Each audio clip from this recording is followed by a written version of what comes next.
Hello guys, good morning to all. My name is Shivam Tyagi. Welcome to Study Funda. So here is the complete newspaper analysis of 23 July 2020. So let's start the session. Our first news is regarding हाँ, ये मैं आपको बहुत दिनों से news बता रहा हूँ कि अभी एंटी डिफेक्शन के ऊपर काम चल रहा है। जो आप जैसे सबको आपको पता है कि राजस्थान में जो सरकार अभी गहलोत साहब की इधर उधर हो रही है, तो हमें ये नहीं जानना किसकी सरकार क्या है, हमें जानना है एंटी डिफेक्शन क्या है। तो जो अभी चल रहा है मैं आपको बताता हूँ, पहले ये बताता हूँ एंटी डिफेक्शन क्या है। तो एंटी डिफेक्शन कुछ नहीं था। पहले क्या होता था कि बहुत सारे एमपी एमएलए एक पार्टी को छोड़ के दूसरी पार्टी में चले जाते थे इन द मतलब पैसे के लालच में, किसी और चीज़ के लालच में। तो इस चीज़ को रोकने के लिए सरकार क्या लेके आई, एंटी डिफेक्शन लॉ की लेके आई। एंटी डिफेक्शन लॉ जो है स्टार्टिंग में कॉन्स्टिट्यूशन में नहीं था, इसे बाद में ऐड किया गया बाय 52 अमेंडमेंट एक्ट। इसमें क्या होता था, डिस्क्वालिफिकेशन देखी जाती थी एमपी एमएलए की दोनों की। तो एमपी की जो देखी जाती थी 101 102 आर्टिकल में देखी जाती थी, और एमएलए की जो देखी जाती थी 190 और 191 में देखी जाती थी। तो ये दो चीज़ तो आपको वैसे याद रखनी है। ये किस शेड्यूल में रखा गया है, 10 शेड्यूल में रखा गया। डिफेक्शन होता है तीन चीज़ के लिए, member of political party, independent member, nominate member. इन तीन चीज़ों का डिस्क्वालिफिकेशन हो सकता है। अभी जो हो रहा है वो इस चीज़ के लिए हो रहा है, if you voluntarily gives a political party. अगर कोई बंदा अपनी सहमति से वॉलंटरीली अगर पॉलिटिकल पार्टी को गिव अप कर देता है तो उससे डिस्क्वालिफिकेशन हो जाएगा। या दूसरा होता है कि अगर पार्टी के अगेंस्ट वोट कर देता है, पार्टी कहती है ए को वोट करो और बी के वोट कर देता है, तो वो डिस्क्वालीफाई हो जाएगा। तो एक पहली कंडीशन ही है। तो पहली कंडीशन के लिए ये डिस्क्वालिफिकेशन वाला मैटर चल रहा है। तो जो पायलट साहब हैं वो कह रहे हैं कि मैंने तो पार्टी छोड़ी नहीं है, तो मेरे खिलाफ एंटी डिफेक्शन कैसे ला रहे हो। तो गहलोत सरकार कह रही है कि आपने पार्टी छोड़ने का फैसला करा, इसलिए हम आपके खिलाफ एंटी डिफेक्शन मतलब स्पीकर साहब लेके आए हैं। दूसरा इंडिपेंडेंट मेंबर। इंडिपेंडेंट मेंबर क्या होता है, अगर आप निर्दलीय लड़े हैं, आप इंडिपेंडेंट लड़े हैं, तो आप किसी पॉलिटिकल पार्टी को कैसे चूज कर सकते हो। तो इंडिपेंडेंट मेंबर अगर किसी पॉलिटिकल पार्टी को चूज करेगा तो वो भी डिस्क्वालीफाई हो जाएगा। तीसरा है नॉमिनेटेड मेंबर। अगर कोई nominated member with in 6 months, question यही पूछा जाएगा कितने मंथ्स के बीच में, विद इन 6 मंथ्स अगर कोई पार्टी ज्वाइन कर लेता है तो ठीक है। अगर 6 मंथ्स के बाद पार्टी ज्वाइन करेगा, उसकी जब इलेक्शन हो जाए उसके 6 महीने के अंदर, उसके बाद ज्वाइन करेगा, तो वो डिस्क्वालीफाई हो जाएगा। तो बस क्वेश्चन जो आएगा वो इसी पे आएगा, कितने महीने का टाइम पीरियड जाता है नॉमिनेट मेंबर को to join any political party. इसमें दो एक्सेप्शन है। एक तो two third merger. Two third merger आप याद रखिएगा, बस आप ऐसे ही याद रखिए, टू थर्ड मर्जर है, इसे ऐड किया गया by 91st constitution amendment act. Two third merger में क्या होता है, अगर कोई ए पार्टी है उसके टू थर्ड लोग अगर बी पार्टी में मर्ज हो जाते हैं, अगर जुड़ जाते हैं, तो डिस्क्वालिफिकेशन नहीं मानी जाएगी। अगर ए के टू थर्ड मेंबर किसी बी पार्टी में जुड़ जाते हैं टू थर्ड, तो डिस्क्वालिफिकेशन नहीं मानी जाएगी। ये ऐड हुआ था 91st कॉन्स्टिट्यूशन अमेंडमेंट एक्ट। इस 91st कॉन्स्टिट्यूशन अमेंडमेंट ने स्प्लिट की कंडीशन खत्म कर दी थी। पहले स्प्लिट की कंडीशन थी, वन थर्ड स्प्लिट की कंडीशन थी, वो खत्म कर दी थी 91st ने, और टू थर्ड मर्जर वाली कंडीशन आ गई थी। दूसरी जो एक्सेप्शन है वो है प्रिसाइडिंग ऑफिसर, जो हमारे स्पीकर होता है। अब जैसे स्पीकर है वो किसी पॉलिटिकल पार्टी को बिलोंग करता होगा, स्पीकर जो किसी पॉलिटिकल पार्टी को बिलोंग करता होगा, तो जब स्पीकर के पद से वो खत्म होगा, जब 5 साल के बाद तो स्पीकर का पद छोड़ेगा, तो दोबारा स्पीकर अपनी पॉलिटिकल पार्टी को ज्वाइन कर सकता है। तो दो डिस्क्वालिफिकेशन के लिए एक्सेप्शन है, एक तो टू थर्ड मर्जर का, एक प्रिसाइडिंग ऑफिसर का। कौन डिसाइड करता है फॉर एंटी डिफेक्शन लॉ, तो इसकी जो पावर है वो प्रिसाइडिंग ऑफिसर। प्रिसाइडिंग ऑफिसर कौन होता है, लोकसभा में तो होता है हमारा स्पीकर, राज्यसभा में होता है हमारा चेयरमैन। तो ये डिसाइड कर सकते हैं फॉर एंटी डिफेक्शन लॉ। इस पे जुडिशियल रिव्यू हो सकता है। अभी इसी की कहानी चल रही है जो मैं आपको रोज बताता हूँ, जुडिशियल रिव्यू। तो जुडिशियल रिव्यू की कहानी चल रही है, क्या प्रॉब्लम आ गई है ये मैं बताता हूँ। जो केस का नाम जो उछल रहा है वो है कीतो होलोहान केस। ये मैं कितनी बार आपको बता चुका हूँ, बहुत इंपॉर्टेंट है, इस साल देख लेना, सीएपीएफ में यही क्वेश्चन आने वाला है। जाइए, मैंने बोल दिया। कीतो होलोहान केस से रिलेटेड है, तो एंटी डिफेक्शन लॉ से रिलेटेड है। इसमें क्या बोला गया था, आप कोर्ट में जब जा सकते हैं जब स्पीकर फाइनल वर्डिक्ट दे दे, स्पीकर जो है वो फाइनली बोल दे कि आप डिस्क्वालीफाई हो गए, तब आप सुप्रीम कोर्ट जा सकते हैं। ऐसा इस केस में बोला गया था। लेकिन अभी जो प्रेजेंटली मामला चल रहा है उसमें क्या है कि स्पीकर ने बस नोटिस दिया है, स्पीकर ने तो नोटिस दिया है मेंबर्स को कि आप अपना पक्ष रखिए, उन्होंने डिस्क्वालीफाई थोड़ी करा है। तो ये कोर्ट में कैसे चलेगा सचिन पायलट, अभी बस ये चल रहा है। तो अभी सुप्रीम कोर्ट में इसकी हियरिंग है, जैसे आएगी मैं आपको बताऊंगा। बस आप इतना ध्यान रखिए, कीतो ओलोवान केस किससे रिलेटेड है, एंटी डिफेक्शन लॉ। इसमें ये बोला गया था जब फाइनल वर्डिक्ट आ जाए, जब कोई डिस्क्वालीफाई हो जाए, उसके बाद कोर्ट जाना। ये नहीं कि अभी तो प्रोसेस चल रही है, अभी तो आपसे नोटिस मांगा है, तो आप कैसे जा रहे हो। इसका एक दूसरा आर्ग्यूमेंट ये भी हो सकता है कि जो हमारे लेजिस्लेचर है, तो ये तो अगर जैसे किसी से नोटिस मांग रहे हैं, तो लेजिस्लेचर का इंटरनल मैटर है, पार्लियामेंट का इंटरनल मैटर हो गया कि स्पीकर जो है अपने किसी सदस्य से कुछ पूछ रहा है, तो ये नोटिस के थ्रू पूछ रहा है। तो इसमें जुडिशरी का रोल कैसे हो गया, अगर पार्लियामेंट का कोई स्पीकर है वो अपने सदस्य से कुछ पूछना चाह रहा है थ्रू नोटिस, तो इसमें जुडिशरी तो रोल कर ही नहीं सकती, क्योंकि आर्टिकल कौन सा है जो स्टेट लेजिस्लेचर के लिए काम करता है, 2212 है, जिसमें इंडिपेंडेंसी बोली गई है, इंडिपेंडेंसी ऑफ जितने स्टेट लेजिस्लेचर है उन सब की। तो ये कैसे आ सकता है। तो और जब इसमें डिटेल रूलिंग आई फिर मैं आपको बताऊंगा, जितना मैंने बताया बस अभी उतना ध्यान रखिए। सो द नेक्स्ट न्यूज इज ये बता दिया मैं। हाँ, अभी ई कॉमर्स साइट है, जैसे हमारी ई कॉमर्स साइट कौन सी होती है, अमेजॉन, फ्लिपकार्ट, स्नैपडील, ये सब है। इन सबको बोला गया कि आप अपने जितने प्रोडक्ट हैं उन पर बताइए कंट्री ऑफ ओरिजिन, किस कंट्री में वो बनी हुई है, वो आप अपनी साइट पे बताइए हर प्रोडक्ट के बारे में। तो ये किस में लिखा गया है, ये लिखा गया लीगल मेट्रोलॉजी एक्ट 2009। बस आपको इतना ध्यान रखना गया कि इसमें बोला गया था कि जितने भी पैक्ड कमोडिटी हैं, जितने भी हम ऑनलाइन बेच रहे हैं पैक्ड कमोडिटी है, उसमें बताना पड़ेगा कंट्री ऑफ ओरिजिन क्या है। तो बस आप ये याद रखिए, लीगल मेट्रोलॉजी एक्ट। अच्छा, इसको इन्फोर्स कौन करेगा, इन्फोर्स करेंगी स्टेट्स कि ये कंट्री ऑफ ओरिजिन वाला जो मामला है ये साइट्स मान रही है कि नहीं। तो हर कंट्री जो हर स्टेट जो है वो इसको इन्फोर्स करेगी कि ये सही हो रहा है कि नहीं। इसका अपोजिट आर्ग्यूमेंट क्या हो सकता है कि कोई जरूरी थोड़ी है कंट्री ऑफ ओरिजिन हम लगाएं। तो स्नैपडील ने क्या बोला कि जैसे हमारे बहुत सारे प्रोडक्ट हैं तो उनका हम सामान जो है वो डिफरेंट डिफरेंट कंट्री से लेते हैं, रॉ मटेरियल हम डिफरेंट कंट्री से लेते हैं और उन्हें हम कंपाइल करके एक जगह बनाते हैं। मान लीजिए ए बी सी कंट्री और हमने जोड़ के यहाँ पे डी में असेंबल करा, तो कंट्री ऑफ ओरिजिन केवल डी कैसे हो सकती है, ये लोग भी तो हैं जिनकी कंट्री ऑफ ओरिजिन हो सकती है। तो अभी इसका फैसला आएगा तो जैसे ही मैं आपको बताऊंगा। बस आप इतना याद रखिए जो मैंने बताया, लीगल मेट्रोलॉजी एक्ट और ई कॉमर्स साइट को कंट्री ऑफ ओरिजिन बताना पड़ेगा, बस इसमें और जानने वाली कोई बात नहीं। सो द नेक्स्ट न्यूज इज, हाँ ये अभी अच्छा टॉपिक आ गया था, पंजाब गवर्नमेंट ने अप्रूव कर दिया project for water supply 2 city. हमें ये नहीं जानना कौन कौन सी नॉर्मल सिटी है, अमृतसर लुधियाना में या कैनाल बेस्ड वाटर सप्लाई होगा, ये इतना इंपॉर्टेंट नहीं है। इसमें क्या है कि इसमें उसका जिक्र हुआ ऑर्गेनाइजेशन का, IBRD, ये रहा IBRD, जिससे फाइनेंस होगा। ये प्रोजेक्ट जो है फाइनेंस कर रही है IBRD, 200 मिलियन रुपया दे रही है। पंजाब सरकार तो बस 30% दे रही है और IBRD उसका प्रोजेक्ट का 70% दे रही है। 200 मिलियन बहुत होता है। तो IBRD जो है वर्ल्ड बैंक ग्रुप का पार्ट है। वर्ल्ड बैंक में इंस्टीट्यूशंस हैं, वर्ल्ड बैंक के इंस्टीट्यूशन है 5, तो मैंने पांचों यहाँ लिख दिए हैं। बहुत ही इंपॉर्टेंट इंस्टीट्यूशन है, डायरेक्ट कभी कभी नाम पूछ लेता है कि IBRD, ID, IFC, मीगा, ICICID, ये किससे रिलेटेड है, तो ये वर्ल्ड बैंक के इंस्टीट्यूशन है। वर्ल्ड बैंक आपको पता है 1944 में ब्रिटेन वुड्स इंस्टीट्यूशंस के थ्रू स्टैब्लिश्ड हुआ था। जिस दिन IMF भी स्टैब्लिश तभी हुआ था जब 1944 में, वर्ल्ड बैंक भी IMF भी, इसे हम बोलते हैं ब्रिटेन वुड्स इंस्टीट्यूशंस 1944। तो मैं ये बताता हूँ IBRD जो इसका भी जिक्र हो रहा, तो ये क्या करती है, प्रोवाइड करती है लोन, क्रेडिट एंड ग्रांट। जैसे आप यहाँ देख रहे हैं कि लोन दिया गया है, सरकार को देती है फॉर किसी भी प्रोजेक्ट के लिए, फॉर सरकार को देती है, फॉर गवर्नमेंट को, ये याद रखिएगा। दूसरा है IDA, इंटरनेशनल डेवलपमेंट एसोसिएशन, तो ये नो इंटरेस्ट पे लोन देती है, नो इंटरेस्ट या बहुत कम लो इंटरेस्ट पे लोन देती है थ्रू लो इनकम कंट्री। आपको ये ध्यान रखना है, लो इनकम कंट्रीज को लोन मिलता है बहुत कम ब्याज दर पे, at low interest rate. International finance corporation तीसरी है, ये क्या करती है कि असेट को मैनेजमेंट करती है to companies and government, provide investment advice, ये सब एडवाइस का काम है। जो फाइनेंस से आप समझ गए होगे, फाइनेंस जैसे नाम आ गया, तो जितना एडवाइस है इन्वेस्टमेंट के ऊपर, कैसे हमें असेट को अपना बचाना है, कैसे कंपनी चलानी, तो उसके ऊपर एडवाइस देती है। तीसरा है मल्टीलेटरल गारंटी एजेंसी, जैसे आपको नाम से समझ में आ गया, गारंटी देती है किस चीज की, रिस्क की। जैसे आपको रिस्क का, जैसे कहीं वॉर हो रही है किसी कंट्री में, तो वह रिस्क है कि आपका पैसा डूब जाएगा, तो उसकी गारंटी कौन देती है, मीगा। फिर है international centre for settle of international investment disputes, तो डिस्प्यूट आपको पता गया, इन्वेस्टमेंट से रिलेटेड जितने डिस्प्यूट हैं बिटवीन कंट्रीज और इन्वेस्टर्स के बीच का काम जो देखती है वो ये देखती है। तो बस आपको ज्यादातर मैंने छोटा छोटा ही लिखा है, बस आपको इतना याद करना है कि IBRD किस रिलेटेड है, लोन वोन देती है। जो ID है वो नो इंटरेस्ट पे लोन देती है लो डेवलपिंग कंट्री को। IFC क्या है, ऐसे बस छोटा छोटा याद रखना है, इसमें बड़ा याद नहीं रखना है। सो द नेक्स्ट न्यूज इज, हाँ ये एक NGT ने क्वेश्चन करा अभी मिनिस्ट्री को, oil on drilling at national park. तो इसमें एक नेशनल पार्क का जिक्र हुआ था, डिब्रू सखोवा, यहाँ लिखा है डिब्रू सखोवा नेशनल पार्क। तो ये कहाँ पर है डिब्रू सखोवा, पहले तो यही बात आ जाती है। तो डिब्रू सखोवा जो है वो आसाम में, पहली इंपॉर्टेंट चीज तो ये याद कर लीजिए। दूसरा, इसमें कौन कौन सी रिवर पास होती है, तो ब्रह्मपुत्र, या लिख लीजिए आप कहीं, बहुत इंपॉर्टेंट चीज बता रहा हूँ, ब्रह्मपुत्र प्लस लोहित, ये दो नदी हैं जो इसके नॉर्थ में। और साउथ में कौन सी है, साउथ में दीब्रू जो है वो साउथ में। ये दो चीज आपको याद रखनी है कि डिब्रू सखोवा से ये 3 नदी जाती हैं, एक तो ब्रह्मपुत्र, लोहित जो है वो नॉर्थ में, डिब्रू जो है वो साउथ में। ये सेमी एवरग्रीन फॉरेस्ट, एक और चीज बता देता हूँ, सेमी एवरग्रीन फॉरेस्ट। अब इसमें NGT ने क्वेश्चन करा है कि आप इसके आपको परमिशन कैसे मिल गया, आपको एनवायरमेंटल क्लियरेंस कैसे मिल गया इसके अंदर आपको ऑयल ड्रिग करने का। तो डिब्रू सखोवा नेशनल पार्क के अंदर OIL एक कंपनी है, ऑयल इंडिया लिमिटेड करके, तो वो अभी वहां से ड्रिलिंग कर रही थी, तो वो पूछ रहे हैं कि कैसे आपको मिल गया। NGT ने क्वेश्चन करा। हमें ये जानना जरूरी नहीं है, हमें बस ये नेशनल पार्क जानना था, मैंने आपको इसके बारे में पूरी जानकारी दे दी। दूसरा इसमें एक ड्रिलिंग का जिक्र हुआ था, एक ड्रिलिंग टेक्निक ये रही ERD, एक्सटेंडेड रीच ड्रिलिंग, ये आप जरूर रखिएगा। एक्सटेंडेड रीच ड्रिलिंग क्या होती है?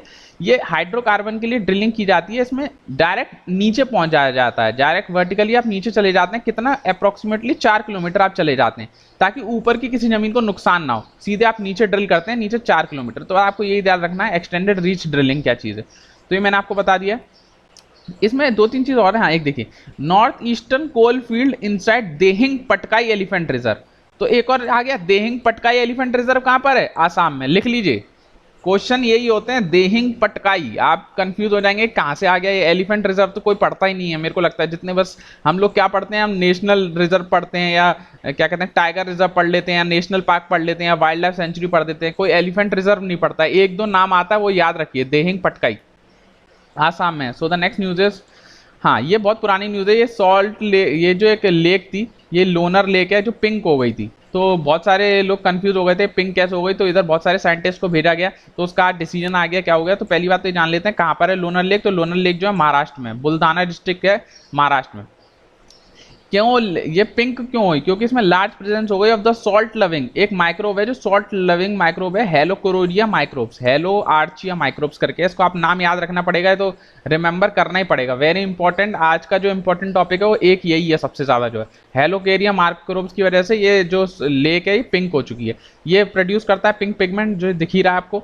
इनिशियली क्या सोचा गया था कि यहाँ पे ये वाली एल्गी के चक्कर में हो रहा है। एल्गी बहुत सारे कलर की होती है, blue green algae, red algae, तो पहले सोचा गया था इस एल्गी के चक्कर में हो रहा है। तो क्वेश्चन ये भी आ सकता है, ड्यूनियलिया एल्गी से किस कलर का पिगमेंट निकलता है? तो रेड कलर का निकलता है। ये पहले सोचा गया था, लेकिन जो इसका सही रीजन है वो ये है हेलोकेरिया माइक्रोब्स, इसकी वजह से इसका पिंक कलर हो रहा है। तो बस ये 3 पॉइंट आपको याद रखने, और इसमें कुछ याद रखने वाली बात नहीं है। सो द नेक्स्ट न्यूज इज, हाँ आर्कटिक वॉल्व रिप्लेसमेंट सर्जरी। तो इसमें बस आपको ये याद रखना है, एक नई ये पहली बार हुआ है, it first of it kind, क्या नाम है? Transcatheter aortic valve replacement, TAVR, transcatheter aortic valve replacement. तो इसमें कुछ नहीं, बस आपको याद रखना है कि TAVR पहली बार हुआ है, कहाँ पर हुआ? रिलायंस फाउंडेशन हॉस्पिटल में। ये valve replacement therapy, valve replace होता है इसमें। वॉल्व रिप्लेस किसका होता है? वॉल्व होता कहाँ? पहली बार हार्ट में पाए जाते हैं, हार्ट के जो वॉल्स होते हैं हार्ट में, हमारे वॉल में बहुत सारे, उनको खोला बंद किया जाता है, तो हार्ट के वॉल्स इसके लिए यूज होती है। बस आपको याद रखना TAVR जो टेक्निक हो किसके लिए यूज होती है? हार्ट वॉल्व्स के लिए, हार्ट वॉल्व रिप्लेस करने के लिए। बस आपको इतना याद रखना, और इसमें जानने वाली कोई जरूरी बात नहीं है। सो द नेक्स्ट न्यूज इज, हाँ अब ये जो प्रशांत भूषण साहब हैं, ये एक एक्टिविस्ट हैं, इनके ऊपर सुप्रीम कोर्ट ने कुछ ले लिया, हमें एक्शन वैक्शन नहीं है, हमें नहीं जानना है। सुओ मोटो वर्ड है, ये बहुत इंपॉर्टेंट हो गया। सुप्रीम कोर्ट ने सुओ मोटो केस ले लिया। सुओ मोटो मतलब क्या होता है? सुओ मोटो अपने आप, मतलब कोई सुप्रीम कोर्ट के पास गया नहीं इनको, इनके खिलाफ कुछ मुकदमा दायर करना है, सुप्रीम कोर्ट ने अपने आप, सुओ मोटो कॉग्निजेंस बोलते हैं, suo motu cognizance, supreme court अपने आप ले लिया है इनके खिलाफ केस। तो सुओ मोटो जो किस आर्टिकल में, ये जानना जरूरी है। सुप्रीम कोर्ट, ये आर्टिकल है 131, ये बहुत जरूरी है। अगर आप ये नहीं जानेंगे तो काम नहीं चलेगा, क्योंकि बहुत बार वो यही पूछ लेता है सुप्रीम कोर्ट, ये क्या कहते हैं, सुओ मोटो जो कॉग्निजेंस है किस आर्टिकल में लिखा गया। तो हमें याद रखना है कि आर्टिकल 131 है। आर्टिकल 131 और क्या है? आर्टिकल 131 तो हमारा ओरिजिनल जुडिक्शन होता है। ओरिजिनल जुडिक्शन होता है सुप्रीम कोर्ट का। ओरिजिनल जुडिक्शन क्या होता है कि सुप्रीम कोर्ट जो है वो सोल आर्बिट्रेटर बन जाती है। सोल आर्बिट्रेटर किस किस के बीच में? सेंटर स्टेट के बीच में, अगर कोई गड़बड़ चल रही है, किसी स्टेट के बीच में गड़बड़ चल रही है, किसी दो स्टेट्स के और स्टेट्स के बीच में कुछ गड़बड़ चल रही है, तो ये ओरिजिनल जुडिक्शन के बीच में आता है। सोल आर्बिट्रेटर होता है। सोल आर्बिट्रेटर मतलब इकलौता मालिक है जो इन पर डिसीजन देगा। अगर सेंटर स्टेट में कोई प्रॉब्लम है, स्टेट में कोई प्रॉब्लम है, तो इसी में सुओ मोटो आता है ओरिजिनल जुडिक्शन में, आर्टिकल 131 में। बस आपको याद रखना है सुओ मोटो जो आता है वो आर्टिकल 131 में आता है। ऐसी रिट जुडिक्शन होता है, रिट जुडिक्शन होता है सुप्रीम कोर्ट का, तो आर्टिकल 32 में आता है। और क्या होता है? एक हमारा स्पेशल जुडिक्शन होता है, स्पेशल जुडिक्शन, वो आर्टिकल 136 में आता है। और क्या जानना है? और एक होता है एडवाइजरी जुडिक्शन, एडवाइजरी जुडिक्शन आर्टिकल 143 में होता है। तो बहुत सारे जुडिक्शन है। आज आप जाके सुप्रीम कोर्ट का चैप्टर देखिएगा, बहुत अच्छा चैप्टर है, और फिर मेरे को बताइएगा अगर कोई दिक्कत हो तो मैं बताऊंगा। बस आप ये जान लीजिए जो इसमें मैंने बताया, very important. So the next news is, हाँ अभी 45 मेंबर जो राज्यसभा के उन्होंने ओथ लिए। तो मैं बस ये ओथ लिए, कितने मेंबर लिए, ये हमारा जानना जरूरी नहीं है। राज्यसभा में क्या जानना है वो मैं बताता हूँ। राज्यसभा एक परमानेंट बॉडी है। परमानेंट बॉडी मतलब ये डिसॉल्व नहीं होती, कभी भी डिसॉल्व नहीं होती। जैसे लोकसभा तो हर 5 साल के बाद डिसॉल्व हो जाती है, लेकिन राज्यसभा कभी डिसॉल्व नहीं होती। इसमें क्या होता है? 1/3 मेंबर रिटायर हो जाते हैं every second year. 1/3 member retire हो जाते हैं कितने साल में? सेकंड ईयर, हर दूसरे साल में 1/3 मेंबर रिटायर हो जाते हैं। और जो रिटायर मेंबर ये दोबारा लड़ सकते हैं, री एलिजिबल होते हैं, री एलिजिबल। या रीअपॉइंट हो सकते हैं। रिटायरमेंट जो री एलिजिबल फॉर रीअपॉइंटमेंट, तो एलिजिबल होते हैं जो रिटायर वाले लोग हैं, वो दोबारा इलेक्शन लड़ सकते हैं, आप तो ऐसे समझिए। तो ये परमानेंट बॉडी है, ये कभी डिसॉल्व नहीं होती। जो 1/3 मेंबर हैं वो हर 2 साल में रिटायर हो जाते हैं। ये रिटायर मेंबर भी रीअपॉइंट हो सकते हैं। कॉन्स्टिट्यूशन ने कोई फिक्स्ड ही नहीं करा है टर्म, ये छोड़ दिया पार्लियामेंट के ऊपर कि कितने साल तक ये चलेगी, क्या कहते हैं पार्लियामेंट, जो हमारी जो राज्यसभा है। तो कॉन्स्टिट्यूशन में इसका कहीं जिक्र नहीं है कितना टेन्योर रहेगा किसी मेंबर का, ये छोड़ दिया पार्लियामेंट के ऊपर। तो पार्लियामेंट ने, ये एक एक्ट है रिप्रेजेंटेशन ऑफ पीपल एक्ट 1951, ये इलेक्शन के टाइम पे भी बहुत यूज होता है, आपको ध्यान होगा, इसमें इलेक्शन से रिलेटेड बहुत चीजें। रिप्रेजेंटेशन ऑफ पीपल एक्ट 1951, इसके तहत बोला है पार्लियामेंट ने कि टर्म होगा 6 ईयर्स का। सुप्रीम जो हमारे क्या कहते हैं राज्यसभा है, इसका टर्म होगा 6 ईयर किसी मेंबर का, ये बोला गया है रिप्रेजेंटेशन ऑफ पीपल एक्ट 1951 में। तो क्वेश्चन ये आएगा constitution has fixed the tenure for Rajya Sabha, तो नहीं, कॉन्स्टिट्यूशन ने फिक्स नहीं करा है टेन्योर को। टेन्योर को किसने फिक्स करा? पार्लियामेंट ने फिक्स करा अंडर रोपा 1951 रिप्रेजेंटेशन ऑफ पीपल एक्ट, कितने साल के लिए? 6 ईयर्स के लिए। इसमें ये और बता देता हूं, ये आप कहीं यूज कर लीजिएगा कि जितने राज्यसभा के मेंबर हैं उन पर 24% जितने मेंबर उन पर क्रिमिनल चार्जेस हैं। ये तो आप देख सकते हैं कितना। और लोकसभा में तो आप मान के चलिए अप्रोक्स 50% है, 49% कुछ है जिन पर क्रिमिनल चार्जेस हैं। तो आप समझ लीजिए हमारे रिप्रेजेंटेटिव कैसे हैं, कैसे हाथों में हमने अपनी बागडोर दे रखी है, यही लोग हमारे लिए डिसीजन लेते हैं। तो इसीलिए बहुत सारी कमेटी का जिक्र भी होता है, इलेक्शन कमीशन भी बहुत बार बोला है कि जिनके पास क्रिमिनल चार्जेस हैं उनको इलेक्शन नहीं लड़वाने दिया जाना चाहिए। या अभी तो ये भी डिसीजन आ गया कि जितने क्रिमिनल लोग हैं उनको लोकल न्यूज़पेपर में बताना पड़ेगा कि उनके ऊपर कितने क्रिमिनल चार्ज हैं, और उन्हें अपनी जो पॉलिटिकल पार्टी है उसको भी रिटर्न में डिक्लेरेशन देनी पड़ेगी। ये जो न्यूज़पेपर में बताना है, कम से कम 2 न्यूज़पेपर में बताना है, वो भी लोकल, ताकि लोगों को पता तो चले कि हमारे जो रिप्रेजेंटेटिव है उन पर कितना चार्ज लगा हुआ है, क्या क्रिमिनल चार्ज है। तो जो मैंने बताया बस इतना ही जानिए। सो द नेक्स्ट न्यूज इज, हाँ, अभी अफगान गुट जो है वो आ गए थ्रू अटारी वाघा बॉर्डर। तो अटारी वाघा बॉर्डर है पाकिस्तान इंडिया के बीच में, कहाँ है ये? अमृतसर में। अमृतसर कहाँ पर है? पंजाब में। तो बस ये जानना है कि कहाँ पे क्या क्या चीज अभी हमारी इंपोर्ट हुई है अफगानिस्तान से। तो ड्राई फ्रूट्स और मुलेटी। मुलेटी आप जानते हैं एक लकड़ी जैसी होती है, गले के लिए बहुत अच्छी होती है, और ये काढ़े वाड़े में भी बहुत यूज होती है, बहुत अच्छी है। अगर आपके गले में भी खराश वराश है, प्लीज मुलेटी खाइए, आयुर्वेदिक मेडिसिन, लकड़ी की तरह होती है, मीठी मीठी लगती है। तो अगर किसी के गले में खराश है तो खाइए। तो बस इतना इसमें जानना है कि अभी हमने इंपोर्ट कर लिया अफगानिस्तान से थ्रू अटारी वाघा बॉर्डर। क्या क्या? ड्राई फ्रूट और क्या कहते हैं कि मुलेटी, लिक्रोसिस, एंड बस यही जानना है, और इसमें तो कुछ जानने वाली चीज़ थी नहीं। सो द नेक्स्ट न्यूज इज, हाँ, ये इंडियन बुल फ्रॉग है। तो इंडियन बुल फ्रॉग में हमें ये सब नहीं जानना, हमें जो काम की चीज़ है वो ये जानना है। इंडियन बुल फ्रॉग का जो हमारा IUCN स्टेटस है वो लीस्ट कंसर्न है, लीस्ट कंसर्न कैटेगरी में आता है। पहली चीज़ तो ये लार्जेस्ट फ्रॉग है जो फाउंड किया जाता है इन इंडियन सब कॉन्टिनेंट। इंडियन सब कॉन्टिनेंट में सबसे बड़ा फ्रॉग है जो हमारा इंडियन बुल फ्रॉग है, और इलीगली हंटेड होता है। तो जैसे पता ही है, ये शेड्यूल 4 में रखा गया है wildlife protection act of India 1971, ये शेड्यूल 4 में रखा गया। It is the most hunted frog है, जैसे आपको पता ही, तो मैंने ऊपर भी बता दिया इलीगल हंटेड है। और इसमें एक जिक्र हुआ था कोलोदियो नेशनल पार्क। तो ये क्या है? एक वेटलैंड है, वेटलैंड है। ये कहाँ पर है? राजस्थान में। इसको अर्ली हम भरतपुर बर्ड सेंचुरी बोलते थे, भरतपुर बर्ड सेंचुरी। तो बस इतना याद रखिए, एक तो लीस्ट कंसर्न है, लार्जेस्ट फ्रॉग है जो इंडियन सब कॉन्टिनेंट में पाया जाता है, इलीगल हंट होता है, शेड्यूल 4 में पाया जाता है, और कोलोदियो नेशनल पार्क में अभी इसकी मीटिंग चल रही है, मीटिंग कर रहे हैं। मीटिंग इनकी बढ़ जाती है ड्यूरिंग मानसून, मानसून में ही बहुत मीटिंग करते हैं। तो बस इतना याद रखना है इसमें। सो द नेक्स्ट न्यूज इज, हाँ, ये एक पेंटिंग, ये क्या है कि एक आदमी ये मास्क के ऊपर पेंटिंग कर रहा है, तो वो हमें इतना जानना जरूरी नहीं, पेंटिंग कौन सी कर रहा है वो जरूरी है। Madhubani painting, Madhubani art and culture का पार्ट आ गया अभी। अब देखिए कोई भी न्यूज़ है तो मैं न्यूज़ इतना फोकस नहीं करता, मेरा फोकस है आपका एग्जाम में जो क्वेश्चन बने किसी भी न्यूज़ से वो आपको बताना, तो मैं बस वही बताता हूँ। ये बाकी की न्यूज़ हमारे किसी काम की नहीं, तो प्लीज़ कोई ऑफेंड मत होना कि सर बोल देते हैं काम की न्यूज़ नहीं है, तो मैं ऑफेंड मत होइएगा। मैं केवल आपको वही न्यूज़ बता रहा हूँ जो आपके एग्जाम में आएगी। तो इसमें जो इंपॉर्टेंट न्यूज़ थी बस यही थी, मधुबानी पेंटिंग का जिक्र हुआ था। मधुबानी पेंटिंग जिसको हम मिथिला पेंटिंग भी बोलते हैं, यहाँ मैं बता देता हूँ, ये देखिए लिखा है Madhubani also known as Mithila painting. तो ये कहाँ की पेंटिंग हुआ साहब? ये याद रखिएगा, बिहार की पेंटिंग। बिहार में चित्रकारी करी जाती है, कि कढ़ाई बुनाई का काम इसे बोल देते हैं हिंदी में। तो ये मधुबानी पेंटिंग है या मिथिला पेंटिंग है, कहाँ की पेंटिंग है? बिहार में होती है। इसमें एक और फैब्रिक का जिक्र हुआ है, कॉटन फैब्रिक फ्रॉम वारंगल इन तेलंगाना। तो यहाँ वारंगल और तेलंगाना का बहुत फेमस है फैब्रिक, साड़ी के लिए भी फेमस है वारंगल इन तेलंगाना, और फैब्रिक के लिए फेमस है। तो ये 2 चीज याद रखिएगा, वारंगल इन तेलंगाना फैब्रिक के लिए फेमस है, और मधुबानी और मिथिला पेंटिंग किसके लिए है? हमारी बिहार से। सो द नेक्स्ट न्यूज इज, हाँ, ये एक जिक्र हुआ था एक डल लेक का। तो डल लेक आपको पता है श्रीनगर में फ्रेश वाटर लेक है, मैं इसलिए लिख दिया था, इसलिए बता रहा हूँ था। फ्रेश वाटर लेक है हमारा डल लेक, तो यहाँ पे अभी ये देखिए फ्लोट हो रही है बहुत सारी नाव। एक और लेक है हमारा वूलर लेक, ये भी फ्रेश वाटर लेक है, ये कहाँ पर है, हमारा कश्मीर में।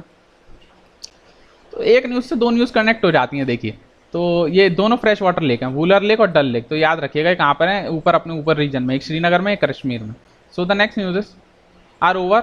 ये सेक्टेंग वाइल्ड लाइफ सेंचुरी मैंने पूछा था, भूटान की टेरिटरी है, इसमें क्या हो रहा है कि चाइना बोल रहा है कि हाँ ये जो हमारी सेक्टेंग वाइल्ड लाइफ सेंचुरी है हमारा पार्ट है, तो अभी भूटान और चाइना के बीच में भी तनातनी हो रही है। प्रॉब्लम कहाँ आ गई कि GEF ग्लोबल एनवायरमेंट फैसिलिटी जो है, ये मैं बता दूंगा आपको अलग से क्या होता है। तो यहाँ से पैसा मिलता था, किसको मिलता था पैसा, भूटान को, फॉर साक्तंग वाइल्ड लाइफ सेंचुरी। तो अभी चाइना ने क्या बोला GEF को, प्लीज आप इनको पैसा मत दीजिए क्योंकि ये टेरिटरी तो हमारी है, तो आप इनको पैसा क्यों दे रहे हो। तो भूटान को अभी बहुत प्रॉब्लम हो रही है क्योंकि यहाँ से पैसा नहीं आ रहा है। So I hope you like my lecture, और आज बहुत सारी चीज़ कवर करी है, हो सकता है आज ये लेक्चर थोड़ा बड़ा भी हो जाए। सो कोई भी दिक्कत है आप please like share and subscribe, और आप प्लीज़ कमेंट सेक्शन में लिखा करिए। प्लीज़ मैं बोलता हूँ कि आपको कोई भी दिक्कत है आप कमेंट सेक्शन का भरपूर यूज़ कीजिए, और जितने लोग आ रहे हो प्लीज़ एक लाइक और एक शेयर, बस मैं कुछ नहीं मांगता आप लोगों से, बस ये मांगता हूँ लाइक शेयर। और कंटेंट की जिम्मेदारी मेरी, कंटेंट को आप भूल जाइए। अगर आप मेरे को फॉलो कर रहे हैं, आप जाके खुद न्यूज़पेपर एक दिन रीड कर लीजिए और मेरे कंटेंट से पढ़ लीजिए, आपको आइडिया लग जाएगा कि कंटेंट में कुछ कमी हो तो आप रीड करके देख लीजिए। नहीं तो आज का आप न्यूज़पेपर रीड करिएगा। आज एडिटोरियल भी थे तो मैंने कवर नहीं करे, लेकिन आज का एक इंपॉर्टेंट एडिटोरियल है वो मैं कल कवर करूंगा।